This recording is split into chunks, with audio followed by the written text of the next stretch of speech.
Can I use your loo real quick? You can. Yeah. Have a go. There might be some wood lice on the floor. Oh, nice. They tend to crop up from time to time. Don't be scared. All right, thanks. Need to get the Hoover out.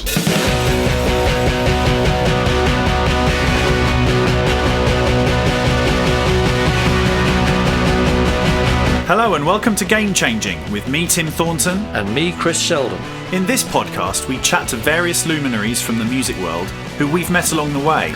About those key moments in their careers where the stars aligned and it all started to go right. Well, that's enough. I can't take any more. I'm right out of vision. I'm right out of hope. You stirred me up, just knock me down. What's on your conscience? Nothing happens in my town.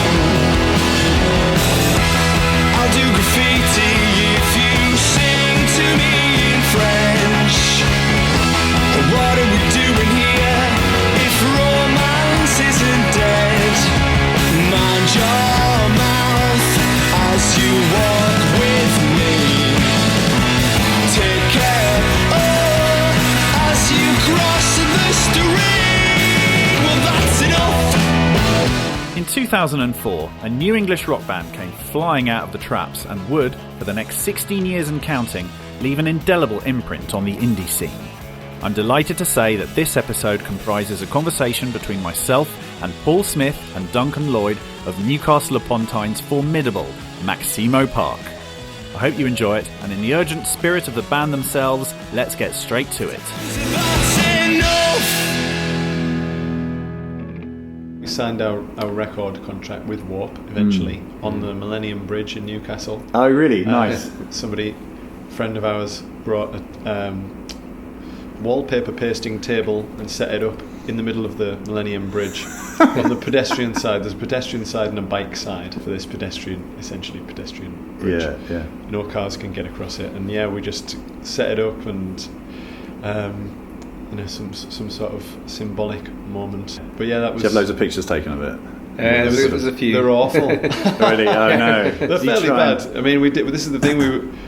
It's kind of emblematic of our approach. Really, we've always done things in a slightly off-centre way. That, isn't it? Even down to being on Warp, I suppose that was a sort of off-centre thing. It to was, do, wasn't yeah. it? I mean, when we met Steve Beckett, head of Warp, I think the way that we met him and the way that he was with us was we just felt really comfortable with him. Even though the label were kind of really like us, But we also, we love things like Apex, so and broadcast will, I guess, felt more like a band thing. And he was so enthusiastic, and he just said that we would have creative freedom, whereas I think we met a few others and they made suggestions about, you should put the chorus here and there, and we're like, nah. I mean, they had more money, but then we were like, would we rather be with somebody who would give us that freedom? Yeah, sure. And we just sat in the park with him with tins of Lilt and Coke, rather than in an office somewhere. Nice. So we were That's like, good, isn't it? he's the kind of person we quite like. You didn't feel like you ever needed to move to London. I mean, that's really. Really good. It was. I think we were. After we were signed as well, it felt like we had the connection. Yeah. And perhaps as well, maybe Steve being from Sheffield was just like, it's cool, you're up north, it's fine, So, at the very beginning, you seemed to kind of just charge in straight away. You were. I imagine you did a lot of touring for Certain Trigger. Is that right? Yeah, and I think even if you go right back when we were rehearsing in that little kind of space and. Mine and Tom and Chopper's flat. Lucas was in the flat below, and then Paul was around the corner. And Laz was artist, so everyone would come in this little room. We were saying we're not going to do any gigs until we're really tight. Oh, really? And all the songs, and we're not just going to go out. Hey, we're a band. We're going to go out, and we wanted to be the best band in the city. It was like we want to go out, and when we go out, it's going to be undeniable, And I think we'd all been in bands, we'd all played in different groups, so we had the experience of the good, the bad, and the ugly when it comes to shows, So it was like, right, when we go out, we're gonna be that force. So there's a lot of bad bands, local bands. People and it will always be this way. People want to be in bands for different reasons. People want to be singers for different reasons, and I just couldn't face being one of those bands that you would be indifferent to, whether you like us or not. We were going to do our thing to to its fullest potential at each stage. We weren't the finished article by any means, but we were probably a lot more of a finished article than a lot of bands who go out there and play a lot for they just think they should be in a band. We wanted every song to be amazing. We wanted to be good at what we did. And there was definitely that element of desperation, because not to make it in a group, but because of none of us were really doing that well financially. We were doing, we were sort of struggling, and we were either we had been on the dole, or we all had sort of part-time jobs or jobs that there were we're trying to cut down the hours so we could do the music, but then you're just surviving so you can do the music. And then but there was this feeling of not only that, but what was on the radio at the time was like, this is not us. We are, it's all this nice kind of, I guess, slower acoustic pop ballady, and we were just like, that's not our which generation. Is fine, but it's just there was a preponderance of it. It didn't feel so much of it. Because this is like early 2000s, right? Because that, for me, that was a really shit time for music. I found before the Libertines and Block Party, New Guys and all of that crowd all kind of came in maybe 2003, 2004, but before that it was sort of the post Britpop hangover. Yeah, it's like late 90s. And there was a lot of Coldplay and I'm sure they're charming people, but Travis and Coldplay, I just thought were just so bewilderingly kind of, it would just bring you down listening to this stuff, because you just felt like, God, I just want a bit more, energy about things. It's not even that. It's the fact that because they were so successful, you then get all the facsimiles. And record companies trying to get, of facsimiles. And it's everybody's got an acoustic guitar. The front man's got an acoustic guitar, and it's very kind of bland. And the same happened when our first album came out, and there were lots of other bands whose records got in the charts, and we got played on Radio 1. Which a lot of so-called guitar music would not get played on Radio 1 now.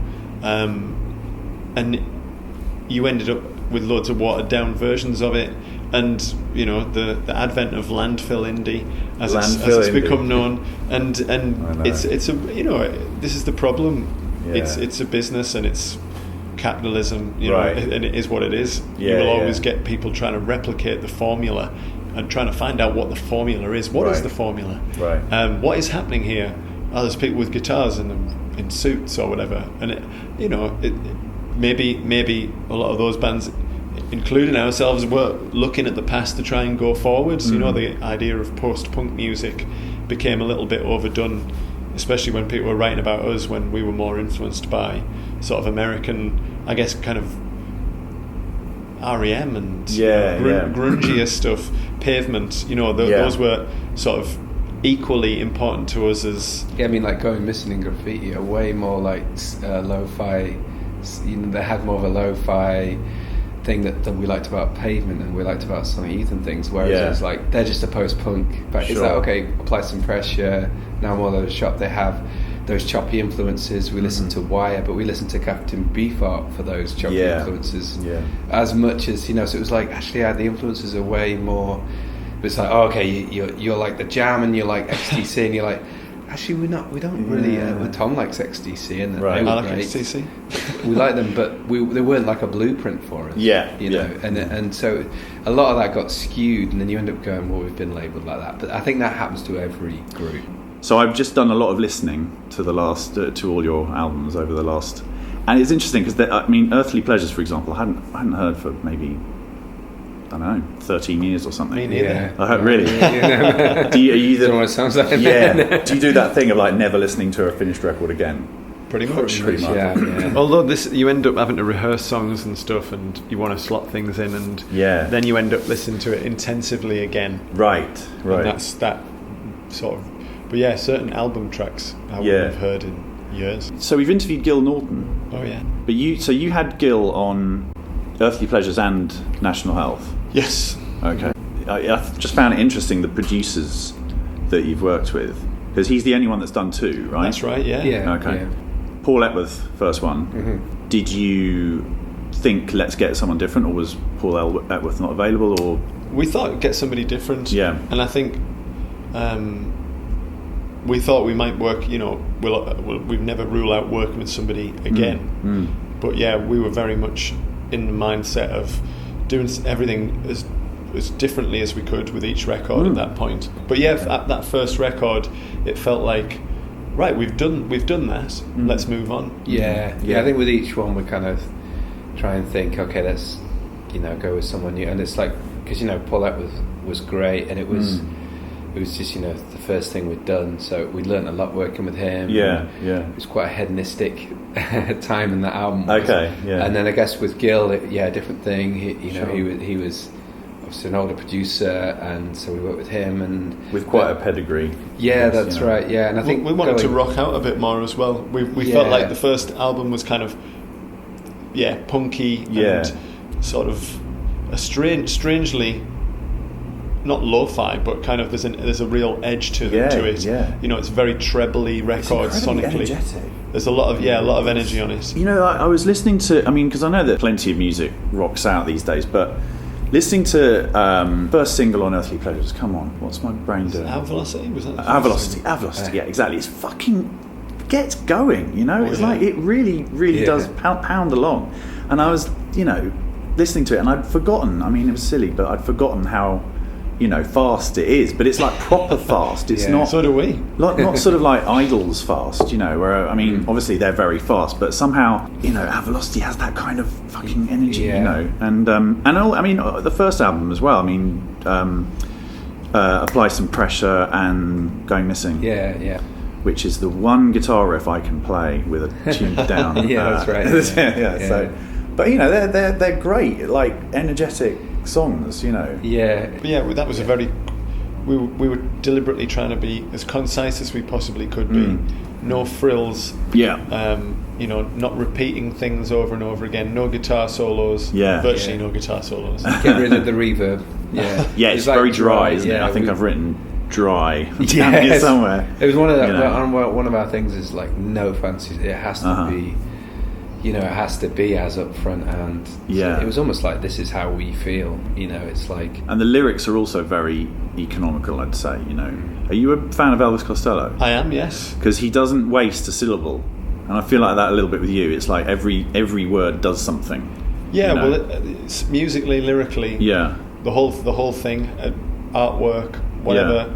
We don't want to waste anybody's time. We don't want to waste plastic, in creating something that will just fill up the world with more landfill. You want it to really matter, and obviously everybody does who makes records. But we were taking it to a real fine point in what we were making as well. The making of it should reflect our ideals, and with the second record we wanted to expand a little more and emphasize the more romantic moments, and so we knew that Gil had done stuff like, I think I worked on maybe engineered Ocean Rain by Echo and the Bunnymen. He'd worked on Born Sandy Devotional by the Triffids. Again, sort of romantic, wordy records. But we knew, obviously, the Pixies, the Foo Fighters. We know that the man can make things that kick you up the backside, and that was we felt like those are part of our entire worldview as a band, and therefore are integral to a certain trigger. But we wanted to kind of see if we could maybe go even further in that direction, and that kind of quiet, loud thing. We don't do it like the Pixies do it, but there are something like Our Velocity. When the guitars kick in, it's like it's a shock to the system. Yeah. Obviously, once you know the song, but that was the kind of thing that we were trying to get at on that particular record. Right, and he brought some of that back for National Health, I guess, because of like Hips and Lips has sort of like a beguiling beginning where you not really understand. The first time I heard Hips and Lips, I forgot about this, but the first time I heard it, I thought it was Depeche Mode.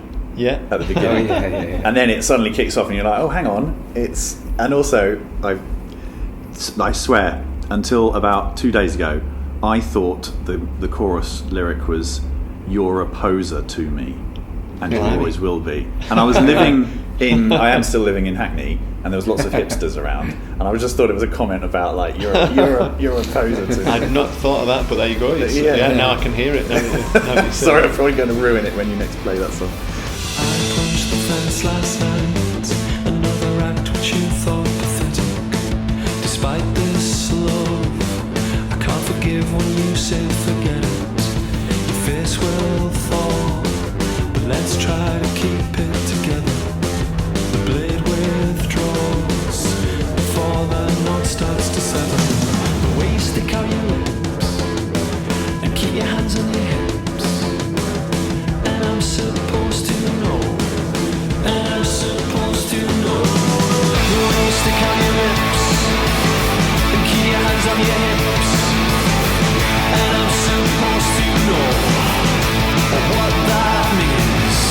You're a puzzle to me, and you always will be. You're a puzzle to me, and you always will be.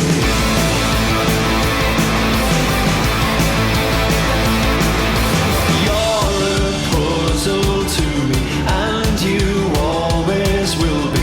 You're a puzzle to me, and you always will be.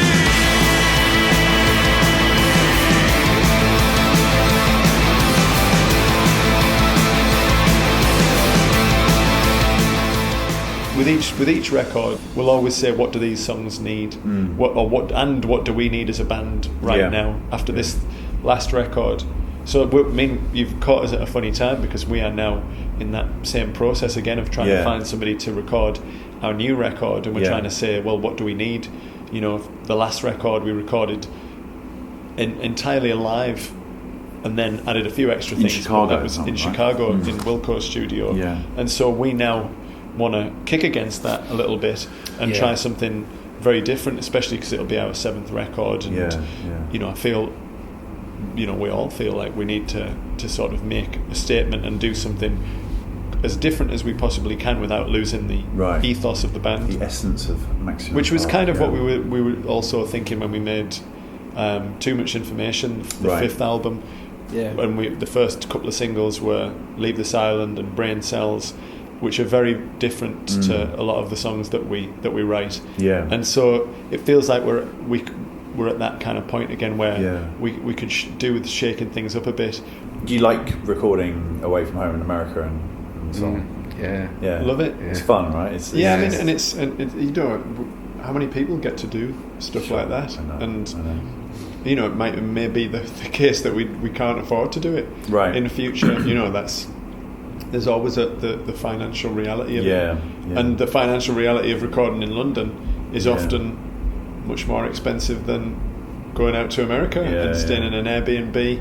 It seems wild in a way that we've gone to America because it's been cheaper than us going to stay in London. We did 2 albums in the States, and that's precisely why we did that, because for one thing, they said there are all these ridiculous studios in Los Angeles and they're cheap. I mean, comparatively speaking, because they're trying to fill them. They're trying to kind of keep them, you know, keep them open. But I just love going to different places to record. Well, it's very exotic, and people often say, well, how did that influence the record? And obviously the record was usually in our circumstances it's been written already beforehand, because we couldn't afford to go somewhere and be, you know, inspired for a month and then write about it. And things take a lot longer than that anyway for us. But it does give you a different perspective on what you're doing and what you're singing about, the way you play, depending on the gear that you've got available. Like when we were recording with Wilco's producer, Tom Schick, we were surrounded by Jeff Tweedy from Wilco's, again, vintage gear. All of the setup was to record live. It was ready to go. So we didn't have to waste time trying to find a sound. They knew exactly how to get things going. The first track off that last album is the first take of the first song that we recorded in there. Really? Oh wow, That is fantastic. fairly wild to me. That's wild because we're not like that. No producers like that. It's not and he being- was just so laid back. Yeah, it was like because we just sort of felt relaxed. It was almost like being in a front room and just try this. Oh, this one's good. Try that guitar. Like, oh, okay, cool. Yeah, that sounds good. Try that. And Tom's on this vintage kit. Oh, yeah, I love this kit. Same with the bass, just great old bass amp and just Fender Precision with like million-year-old strings on that are just this boop, boop, boop, boop, boop, like great sort of sound. So it was just like straight away in there. Do not bring anything you will not need. Not need it. No, and you just turn up and go, wow, there's this 52 Telecaster, or you can get all geeky about the gear. Yeah. But it was like we had that choice. But we were there while the election was going on. It was the American election. Yes, so there were the debates between Hillary Clinton and Donald Trump were occurring, and we're making this political record. And the guy who came in and did the horn arrangements was like, "You're making a really important record there, guys. It's very true what you're saying in this song, and all this kind of stuff." And that's just kind of serendipity, that you're there at that time. That then colours what you think about the record in times to come.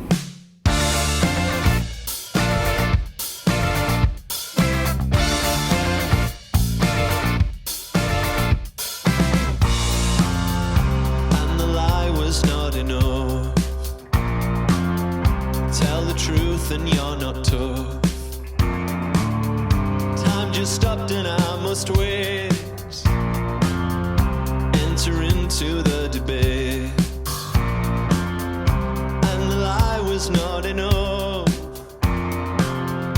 Tell the truth and you're not tough. Is it just the scene you've been stealing?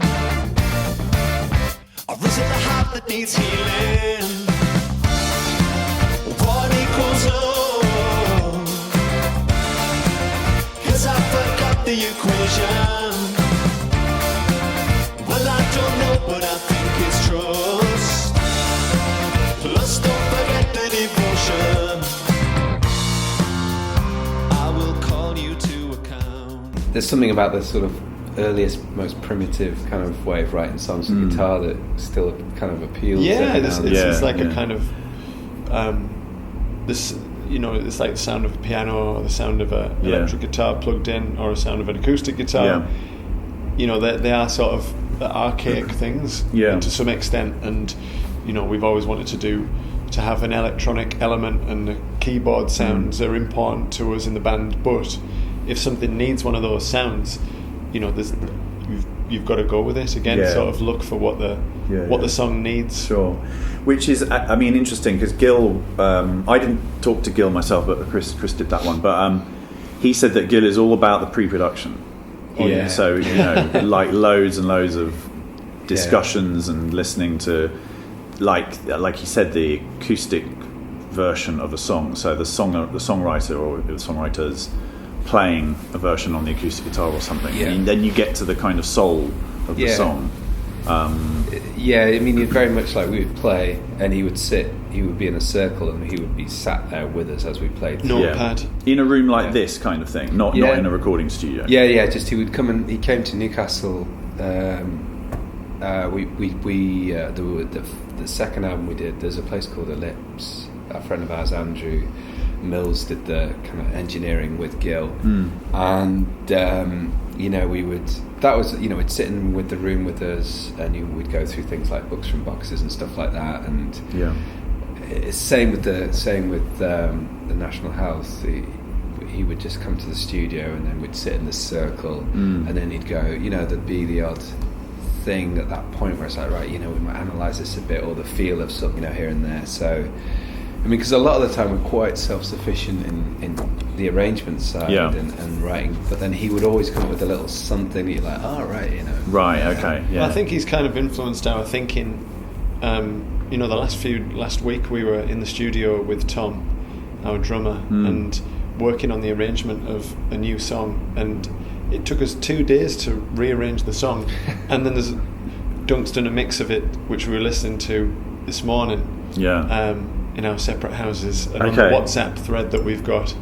Yeah. It's Tom's going, there's another little edit here that I'd like to do, another little rearrangement. And yeah, I mean, I think Tom is undoubtedly forensic in his listening to things, and that's kind of one of the things that he brings to the band, aside from being a great drummer. Yes. He loves picking over the arrangements, and sometimes we might end up back to where we started, but we try everything. Yeah. And I think Gil Norton totally embedded that into our work ethic and how we approach things. Yeah, that whole being aware of arrangement, whereas before it was just like instinctive. It was like, this just feels right, and we don't quite know why necessarily. Because there's songs on a certain trigger. I can imagine they don't sound like they. How can I put this? They don't sound like you had to labour over the arrangements necessarily. Yeah. Like they don't sound like you haven't given them any thought, but they, like a song like "The Coast Is Always Changing." Yeah, it just seems to kind of play it. Everyone is doing the right thing for it, and it plays it. Yeah, plays I think generally that was the case. I think with actually with Coast Is Always Changing, and I think I Want You to Stay, Paul Epworth. I think there was a reintroduction. He's like, you've got to have that riff again there. Okay. Oh, okay, cool. So we brought it in just before the middle bit. Right. Okay. And then that's a great thing with a producer when they focus on one little thing and say bring that in. Yeah, that's right. Like, it's suddenly kind of thinking a bit differently about it, which is cool. And the pre-choruses, like I've got a Spotify pre-chorus playlist because I love pre-choruses, and the pre-chorus to Going Missing.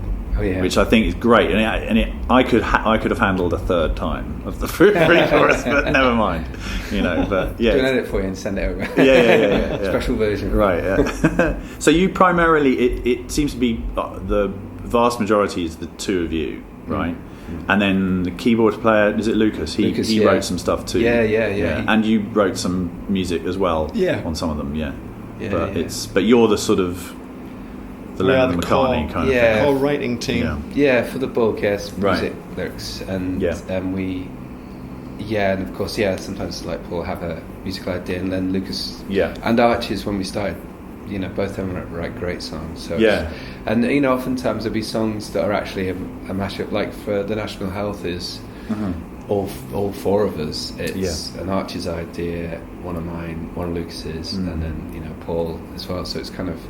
It's your old bass player. Yeah, and so it was always quite that those sort of ones, how it's like Frankenstein kind of songs. Yeah, but they wouldn't have worked without everybody's kind of input. Sure. So that's quite they're always quite cool when that happens. That's really good. Yeah, I think we're the most prolific sort of writers anyway. Like Duncan comes up with loads of stuff. Right. Generally speaking. You're prolific enough to need to do solo stuff as well. Well, that's another issue. And there's things that we, like when I'm doing my solo stuff, I'm playing the guitar, and there's kind of nothing for anybody else to do really. Right. If I like something as it is, I'll just get my mates to drum on it. Right. And get somebody to play the bass on it, or I'll play the bass these days very badly to make it work. But to me it's songs are the kind of important thing when it comes to solo stuff. It's things that I think that's a good song, I want it out there. Right. So do you feel like when you're coming up with an idea, do you think this is a Paul Smith song, this is not a MAXÍMO Park song? Sometimes, really? But a lot of them are songs that just MAXÍMO Park weren't into. That is I should just call them rejects 1, 2 and 3. My solo records. But no, there are some. They're sort of mostly made up of, even if it's sort of 60% of things that I think, that's not really a MAXÍMO Park song, or I've done too much on it, and I just think that's fine. Really, why would there's not really any need to have a band? And then there's not the politics of saying, right, I need to sort of involve other people sort of occasionally. Being too prescriptive with things and saying, right, this is exactly how I want the guitar to be done. You haven't really, because I finger pick kind of in a very rudimentary way, and it just works for me. Right. And I wouldn't sort of say, hey Doug, you need to your third finger's not doing the right thing here. You're doing it too well. Do you ever play live with Never. Never Okay. played.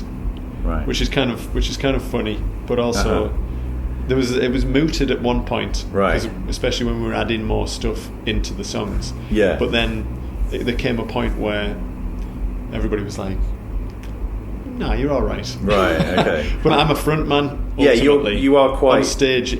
My purpose would be dimmed down, and sure enough, when I play solo, it's a very different feeling, and I feel like it's what has to be done.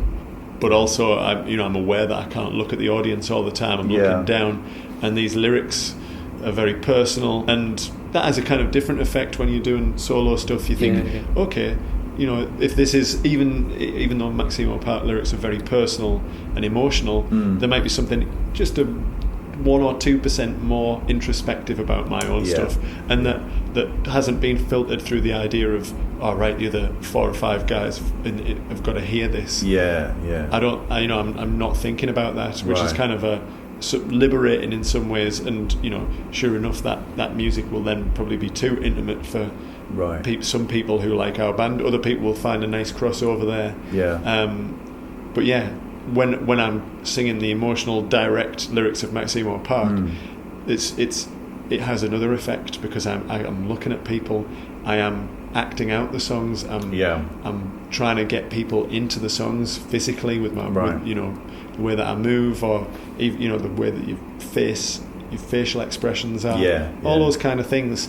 We didn't want to lose that by me playing the guitar, and I'm not a great guitar player either, so it would have been like, it sounds a bit more like the record, but then so you what, lose the price of that. You're gonna lose something. Absolutely.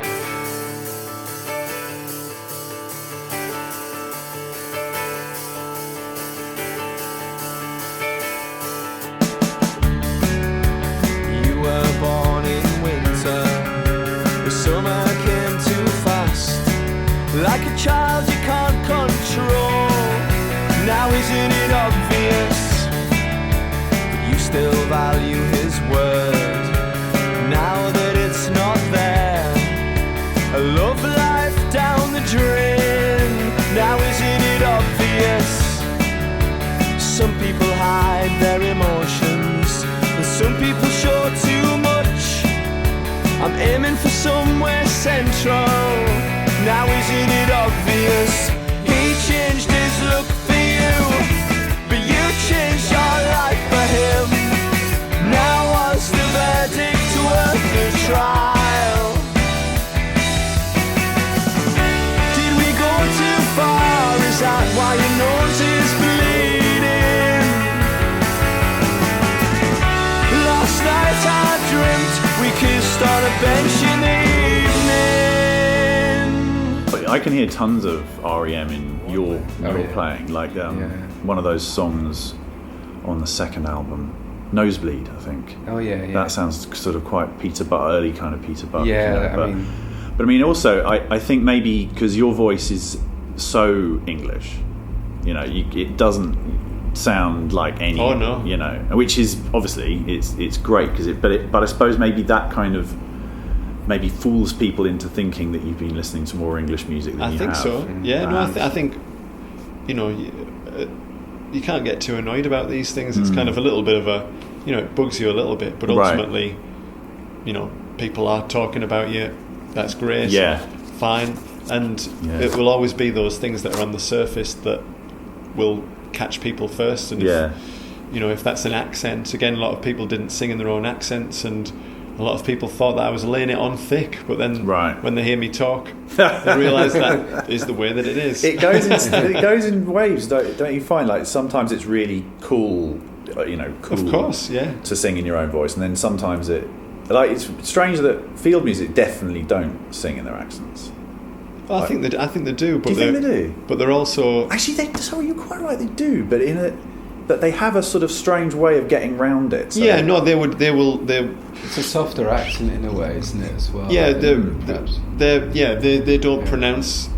In terms of accent, their accent is probably less pronounced than mine, and I become, because of the kind of music that it is, it becomes Right. more declamatory in a way. There's Yeah. something I am young and I am lost, and if it's softer, as Dunk says, if it's softer, those things are more embedded Right, within what's right. happening. And I also think, as you were saying, they get around certain things by, if a lyric isn't necessarily going to fit, they won't. They will maybe probably bend it Right. in a different Yeah. way. Whereas you go straight for the. I'm. It's kind of, my voice is a blunt force for good, hopefully. And it, it is what it is. Yeah, It's what yeah. I've always thought about my voice. I think I've become a better singer. Right. As time's gone on, which you can hear on the records. Yeah. But also, that's not to diminish how I started out singing, Right, because I right. felt like, I'm comfortable. This feels like me. This feels right. This feels Yeah. right for the music, and I'm not going to think about it any more than that. Because Yeah. sometimes, you pronounce, when you're first starting to sing, because I'd never sung before, being in MAXÍMO Park. Right. I didn't write lyrics or anything like that, so they sent me away with these songs, knowing that I might be a good front man, because I sort of kicked around playing guitar in my instrumental band, and they knew that I could sing. Yeah. From Tom's now wife listening to me in World Headquarters, a club in town. I heard about that. Yeah. Just in the background while we were having a drink, and Yeah. so I can hold a tune for sure. I can sing in that respect, and I was interested in being on a stage, and if the music was good, and transmitting it across to people. But I didn't know how to sing, or what, especially when it's exposed and you're in a room with these people that you don't know that well. I knew Tom from university, but knew nobody else in the band, and you're singing and you're thinking, what shall I sing about? And then the things that felt right to me to sing to the music that they already had was stuff about, I guess, romance, and the everyday things. Some of the political things that have kind of entered the music, I think I've become more confident about that, and how to express it, and what kind of method I should use. Whereas, even though I might have felt the same way at that point in 2003 in this practice room, those things just didn't feel right. They felt too obvious and just not good enough. And the things that felt right were these emotional things, and the way to sing was, I didn't feel like I had an option. And so one of my big influences was Robert Wyatt. Okay. Even though it sounded nothing like our music, I would listen to his music and just be like, right, that is the way to sing. This guy is it's so close to his speaking voice. It's so close to what he believes. Sure. There's virtually no difference, but it's a beautiful melodic instrument, and it has its limitations. And lyrically, he also strikes that same balance that you do, I think, between conversational and poetic. Hopefully, thank you. Well, I know. I mean, I've written down. Well, that's. I mean, not many people mention it, but. Well, no, because it is really. There's sort of like, I'm thinking about that line in Graffiti. He might have written this one. Oh yeah. Let's see. Let's see what the chorus. You do graffiti while you sing to me in French. Yeah. What are we doing here if romance isn't dead? That is so conversational, but it's also so poetic. Well, that's kind of half and half. So the first bit's mine and the second bit's Paul's. Okay. And that was how I fitted into the band initially. Right. If there was a lyric from the song before I joined that I thought was good and mostly fitted with my own sensibility. Yeah. If it was something that I felt a kinship with. Yeah. Which obviously wasn't the case with a lot of the lyrics that were there. I was like, it doesn't really, it doesn't mean that much to me, so I can't sing it with this kind of passionate whatever. But that was one where I felt like, right, this is, I'm going to make this about something that it's not about. Okay. So it was you were singing I'll do graffiti while you sing to me in French. Yeah. So I made it a kind of conditional. I'll do graffiti if you sing to me in French. It's like a kind of more of a romantic, I'll do this if you do this. What Like are we a doing dare here thing. if romance isn't Oh, is dead? there an if in there? Yes. I So didn't hear the if. this is the thing. It's kind of the Subtle, the subtle that changes makes it, to me made yeah. me think, right, I can sing this. Yeah, And I was very yeah. into situationism at the time. Right. And the idea of graffiti being this kind of thing that was on the streets of Paris in 1968. Yeah, yeah. And, you know, under the beach, the sea, these beautiful kind of romantic phrases, but are sort of very politically engaged. Yeah. That to me was the sort of key into Yeah. the song, and I also just thought this is a brilliant lyric, you know, like It's very memorable. that just sounds cool. Yeah. And the same with Archers. Our old bass player had written the Limassol, and Okay. and I was like, that's just a great So abstract. sounds. isn't Yeah, it just it's sounds like, good, and what? it's a Yeah. great Yeah. sounding Yeah. word. Yeah. And to me, I then wrote a song about being somewhere else and escape, and using this kind of Limassol as this Yeah, yeah, totemic yeah, part yeah. of it, which was already part of the song. Right. And so for me, that was, you know, I was trying to find my way into writing lyrics Right, and to okay. what should it be about. And that's what gives it its energy, though. It's got the edge as well, you know, because if you were feeling, I suppose, slightly not at odds as such, but like you had to fit in your own way, you know. So it's a little bit edgy. It's got this kind of like, is this working? But you're not hiding away at all. No, you're loud. And well, I mean, you know. that's the case with all of the records. I think there'll be things that I regret doing or mistakes, and just go, well, you know, I was trying to put it all out there, lay it on the line. I just wanted to, just before we move on, I just wanted to touch upon the album that you did with Peter. Oh yeah. Because when you were saying before about singing, about how you, I can't quite remember what you were saying, but something to do with the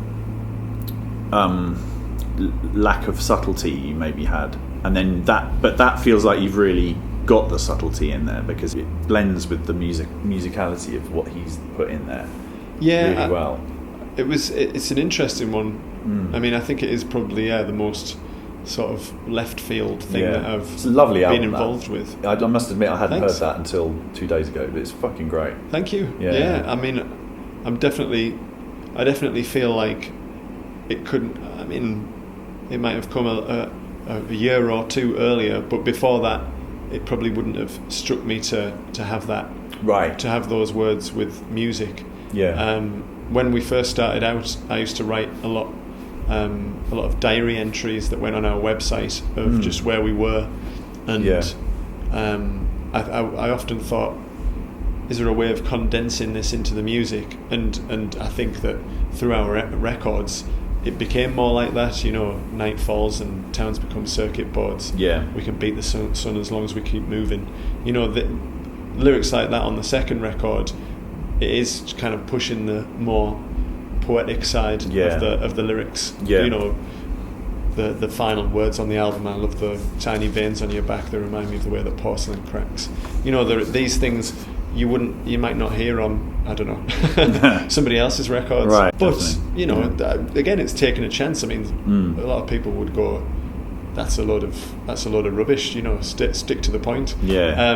And Frozen by Sight is taking that to the fullest degree and just saying, right, I'm going to write about my environment, and I'm not going to include the things that perhaps I'm good at or known for, even if maybe I'm not good at them, but that kind of everyday romantic sort of emotional, very personal side to it. And yet the songs are, in the end, you know, the observing people and the relationships between people and their environment. Like there's the LA street cleaner who's, you know, there's the massive curb in Los Angeles that's halfway up the middle of his shin, and it's just kind of absurd, a little like you know, it's an image that hopefully people will see that goes with the music. And you know, I would give Peter musical sketches, and then he would add some string arrangements, and then there were other points where Peter would just give me a full string arrangement, like Mount Wellington Rises off that record, which is the most sort of strident chamber pop strings and vocals on that record. And somehow those two things worked. I didn't know whether they would work, because, you know, it was just me strumming a guitar, and not feeling like I needed to write a pop song, which I do with my own solo records. They still need to be melodic. They still need to be structured like a pop song, even if they're slow and referencing post-rock stuff. It still needs to be a song.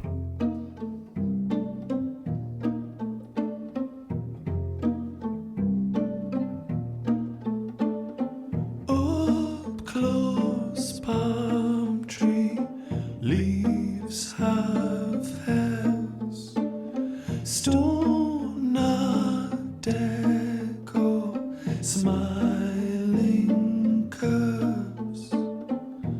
Ooh.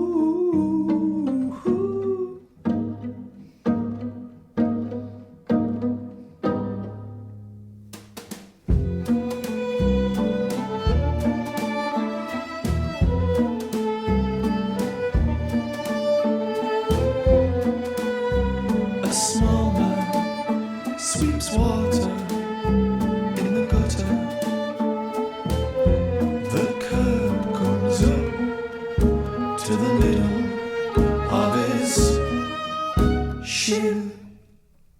What times during your career have you felt like pressure, like something that's changed to make you feel sort of under pressure? And Duncan was saying it was after Our Earthly Pleasures was perhaps the... Yeah, it was probably the shakiest, because we'd suddenly come off the back of that, and and seeing the audience grow was like, and doing 3 nights at Brixton and stuff was like, whoa. And then you come off the back of that, and you come back to like an industrial kind of wasteland in Dunstan, and you're sat there in this kind of very cold rehearsal room with bars on the wall and dead flies everywhere, right? And you've got to come up with the follow-up, and I think there was a lot of pressure, I think, we put on each other, and there were some really good songs that were nearly songs that we just had different ideas about, and which is fine. I mean, that's kind of normal, but we found a way in the end. But it felt like they needed the songs very quickly off us.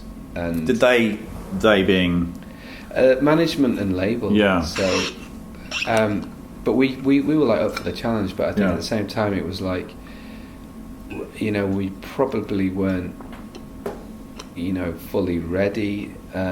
Right until the last minute when we did go in, we were still kind of trying. I mean, we could have probably approached it differently and had an extra couple of weeks. Right. To even an extra couple of weeks would have made a difference to how the third record sounded. And I think that's the sort of the other side of going somewhere else to do it. Yeah. It was mixed remotely. We came back and were mixing at odd hours of the day on. What was it? iChat on the Apple really? Mac. Oh God! It was this was pre sort of Skype was faulty. Yeah.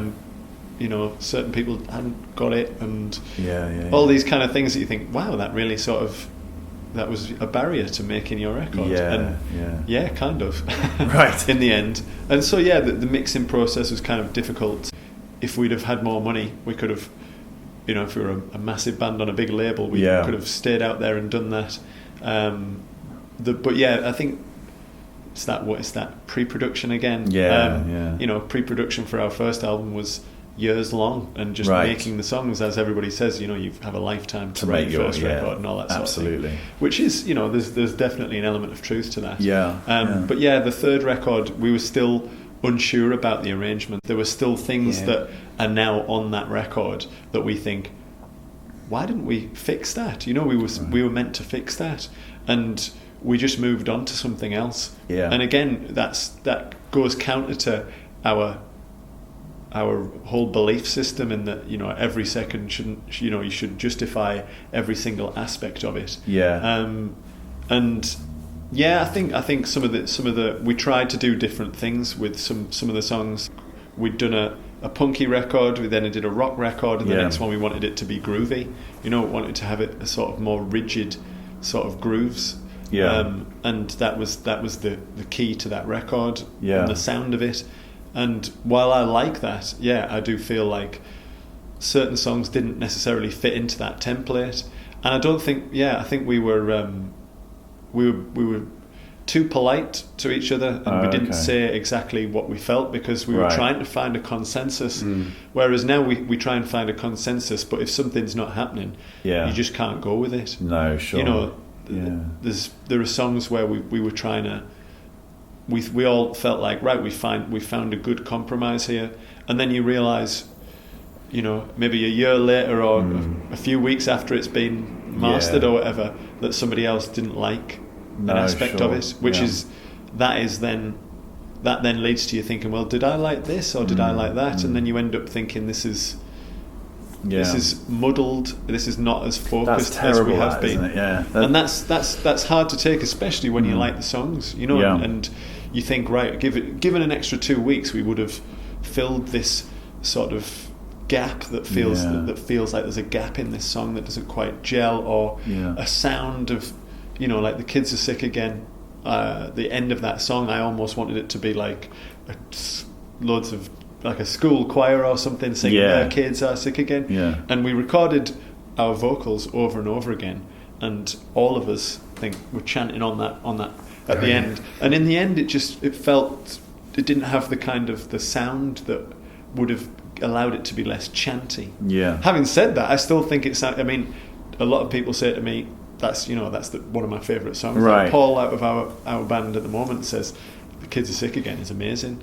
I love that song, and a lot of my friends said that at the time, and I always thought, we could have done that better, and it would have been less sort of blokey and chanty. But ultimately, you know, it was 5 blocks in a studio trying to create this sound instead of saying, no, that's not what we need something else, we need to get somebody in, we need to go and find some people on the street or whatever, and, you know, think outside the box. But we just didn't. It was like, we've done that now, that song's finished, I'm sure I'll learn to live with it. Unfortunately, I feel like for all of us in the band, there are too many let's live with it moments on that record. And I also think time as well was there was a pressure there, and I think the other thing is, how long were you there for? I think we only had 3 weeks. Was it? It might have been was it 4 weeks, and the first week was pre-production. So it was very fast for us. We'd always had like that extra week to finish things off and make sure that we liked things, and we'd mixed. You know, like the second record was mixed so diligently and well. You know, it felt like we were all there found. For it, we were all there in the same room. Felt like we'd found a way of doing that. But again, we were in the mindset of, well, we've done that. Let's try a different way. Let's change our mindset. And I mean, I think everyone there's a few of us, you know, also had a lot of personal stuff going on, which is also hard to focus when you're away from home. And I think there was just kind of it was weird because, you know, as well, we were in Los Angeles, and every morning we're on this kind of back porch with this little kind of battered couch, and the sky's the same every morning, which is beautiful, but then it's like this weird groundhog existence. It was amazing to be there, but you also, it almost drives you a little bit crazy. Sure. And I think there was that thing of various members had stuff going on, and also it's kind of stuff that's difficult to explain. But I think with that, and then us under pressure, time constraints, and you don't realise it until it's finished. No, I know. That's the thing. You know, we talk about it now, and at the time you're like, yes, I'm going for a swim in the sun. And I'm going to lay down some vocals and sounds living the dream. And that's pretty good.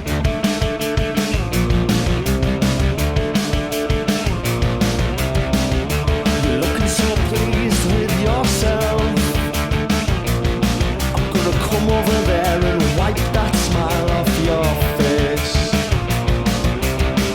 Petty crimes in your leisure time, you struggle to break out. Wash away all your cheap mistakes, your abstinence, your drought. In another world, you'd have found me by now. But you'll still end up on the revolving dance floor in the middle of the river. One of the things we ask is called the level 42 question. And basically, do you know much about level 42? just enough to get by. Okay. Mark King slapping his bass. Yeah, exactly. So one of the interesting things I found about them was the early 80s. They made a few records. Everything was going quite well. Touring, all good, but not sort of blowing the roof off. And then they sat down and they said, right, lads, we've got to hit pay dirt. We've got to write some bona fide hit singles deliberately. And they did. They actually made that decision, and they went for the jugular, and they wrote the songs that would become their biggest hits, and it worked. It worked for them. Funnily enough, it also resulted in the demise of their original lineup because they got too big, kind of thing. But so the level 42 question is basically: have you, or would you, deliberately sit down and say at the beginning of the process, right, we're gonna write a hit single? That is a very difficult question. Yes. Because we feel like a lot of our songs, that is just our mindset anyway. Fine, yeah. We are, because we've always thought of ourselves as a pop band. Ultimately, that was the thing that kind of maybe marked us out from a lot of bands, locally, even on that kind of micro level when you're first starting out. Yeah. Bands want to be credible. They want to be, attractive to the opposite sex or the same sex or whatever. There are lots of motivating factors.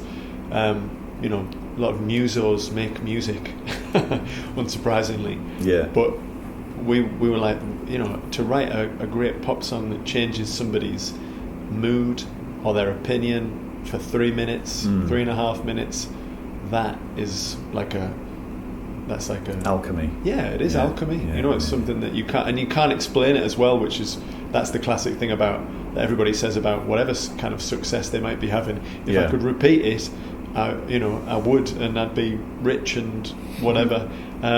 Or I would have made that alchemical super pop moment, or that moment muso moment that I was searching for. You can't you can't force these things. I think as well in some ways, but obviously the level 42 question is, you can force it if you really focus and everything aligns around it, and you've got the talent to do it. That's the thing, though, isn't it? It's like you've got to have a certain, and it's also a certain type of talent. Because sometimes I've heard records over the years where you can tell that that's what they're trying to do, but they haven't. Well, that's virtually every record that's trying to get into the pop charts in some ways. Whereas to me, like a perfect pop song might never have been a hit. Yes. It could be a Big Star song. Yeah. Big Star, that idea of power pop. Yeah. And a lot of that is, a lot of the first couple of records is kind of rocking. It's kind of quite rocking stuff. But Alex Chilton, sometimes would just hit this pure pop moment, and it's so good. September Girls is like, massive pop song. But it's kind of weird as well.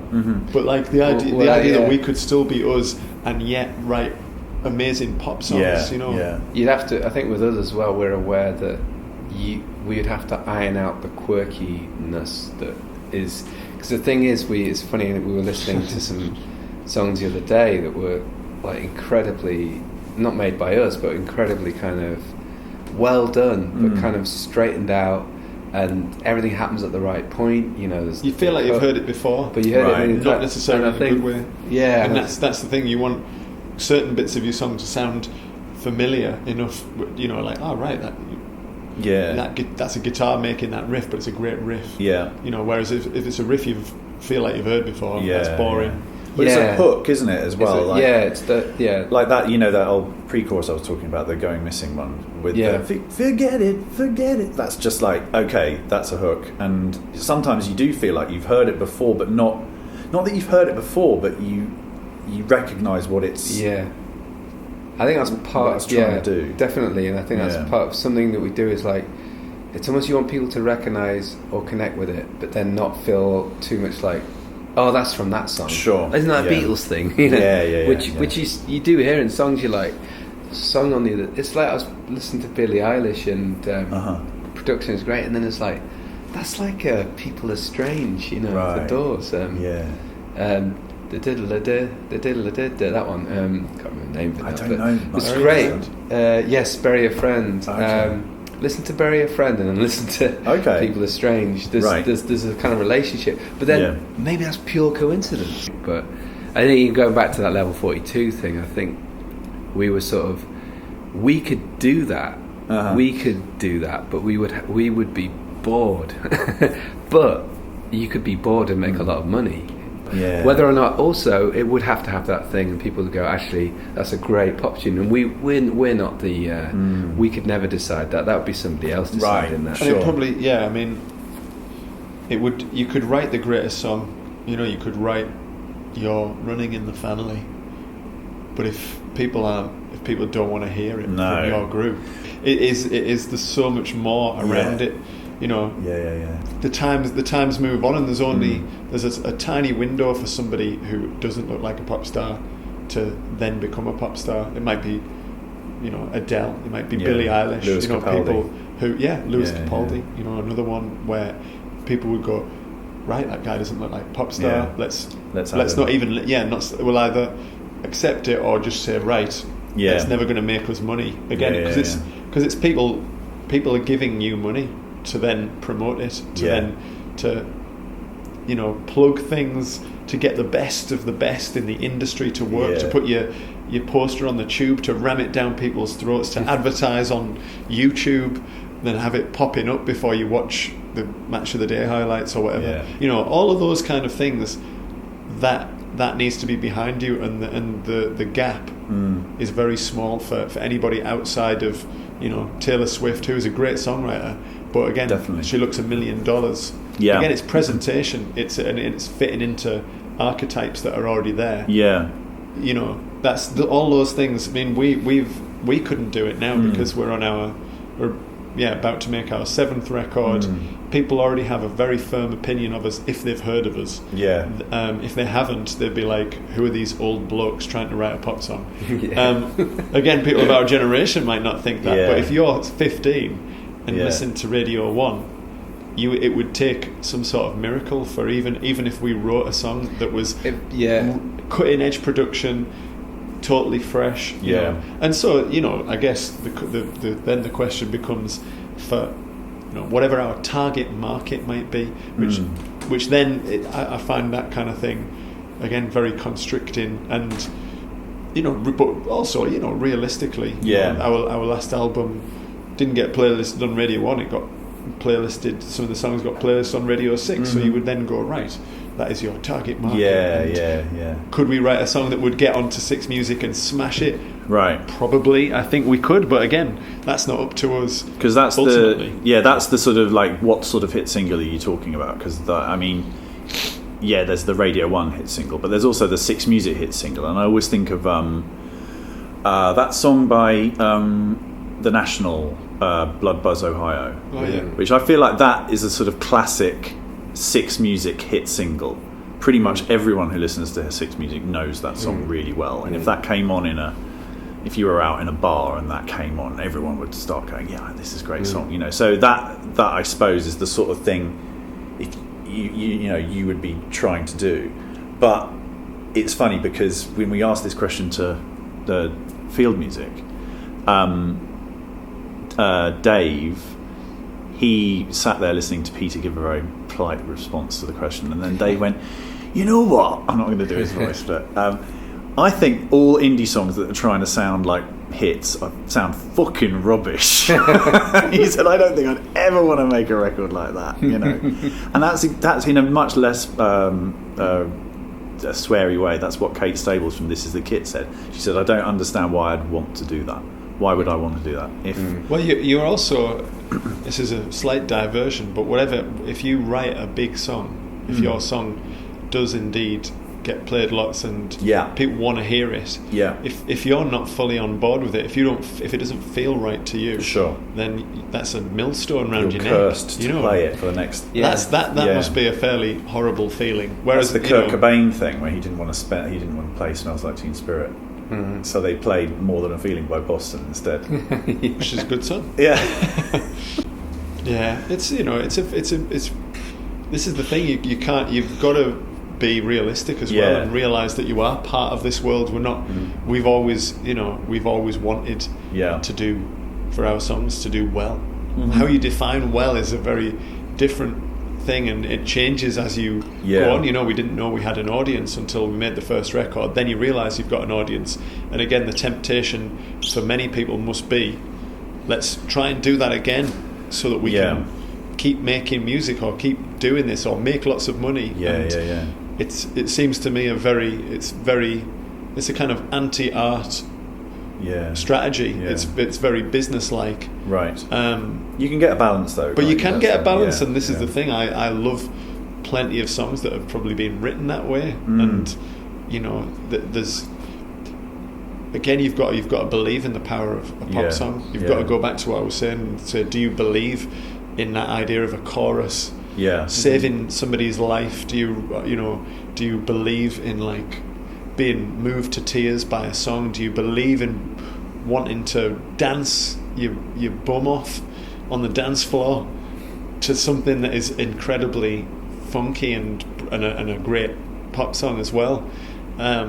And again, that's another thing, you know, for a band who, like, I don't know, Hot Chip or somebody, they've nailed that sort of, you know, something that's danceable and credible, that you could probably hear in a club just about, but also that you can hear on Six Music or Radio 1, and, you know, is a great pop song. And again, as a, you know, has a sort of fragile emotional centre, you know, a very fragile voice at its centre that perhaps, you know, is the antithesis of the disco diva, you know, you know, these pounding beats. It's kind of a way of finding a way of doing what you do that does tick those boxes, if you want to use that terminology. Be statistical about it. But yeah, I mean, you know, we do think about like the structure of our songs and go, you know, is that bridge, you know, is that bridge good enough? Does it lead up to the chorus? Does it then give the chorus impact if you're mixing? You know, how do we get the balance right between the verse and the, you know, it'd be easy to put everything in the red for the chorus. We have done that a few times. But like, you know, there's a subtlety to it. But you're also trying to make something that has the impact for people on that first listen, but you also want something that has an impact on people on the 100th, 200th listen. You know, you want to make something that's timeless. But also, I like having something that's a product of its time and not saying, right, I just want everything to be acoustic and real, man, and authentic. You know, if there's a new sampler or keyboard sound out there, or, you know, a way of making a hybrid noise that sounds a bit like something that you've never heard before, then that is the way as well. And saying, oh, well, you know, like Lynn drums or something, the Blue Nile is incredible, and at some point it sounded quite dated, and then it just stopped sounding dated and became just timeless. You know, again with like Peter Gabriel and Kate Bush stuff from that time. You know, Running Up That Hill is unbelievable. You know, but I guess if you listen to that in 1996 when Nirvana was, or whatever, whoever was, you know, on the radio, and that kind of grungier sound had become embedded into popular culture, that sort of thing must have sounded a little bit dated or whatever, and maybe it didn't. I don't know. I'm rambling now. Every now and then. Oh, sorry. What time is it? It's actually, we've been talking quite a long time. I mean, you know, guys, I could carry on, but it's just going to be a nightmare at the editing process if we carry on talking. But I don't do a kind of grand finish. You know, we sort of tend to. I'm going to press stop. But no, thank you so much, guys. That's really awesome. I still remember how you moved, and I taste your scent upon my lips. Well, how it started, I will never know. But now I've reached my limits. This can't go on, so I should just regret it. And even though I let you on, forget it. I'm going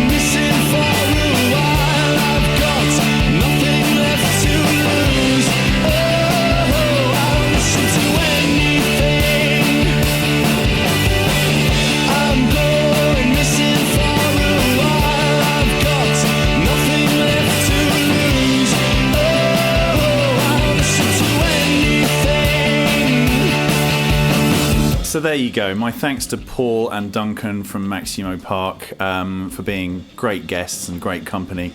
And just for the hell of it, thanks to Damien Samuels for accompanying me up to the frozen northeast. It wasn't particularly frozen, actually. Anyway, lots of fun. Hope you enjoyed that. Don't forget to subscribe. Leave us a review if you like. It helps other people find the podcast. See you next time. I'm going missing for a while. I've got nothing left to lose. Oh, I don't listen to anything.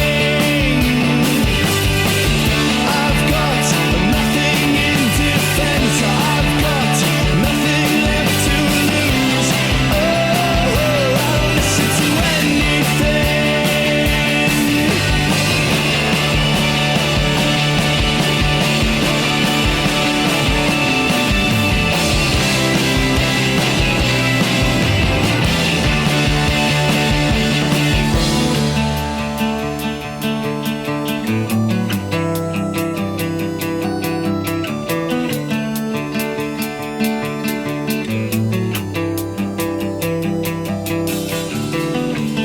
I sleep with my hands across my chest and I dream of you with someone else. Just trying not to eat too many chocolate things and. I've got a boatload of biscuits. Oh. Do you have your eye on one of these two? I'm alright at the moment. I have massive breakfast. I'm kind of in a slight post-breakfast slumber. Well, I've had a milk chocolate one. I'll go for a white chocolate. Yeah, pretty good.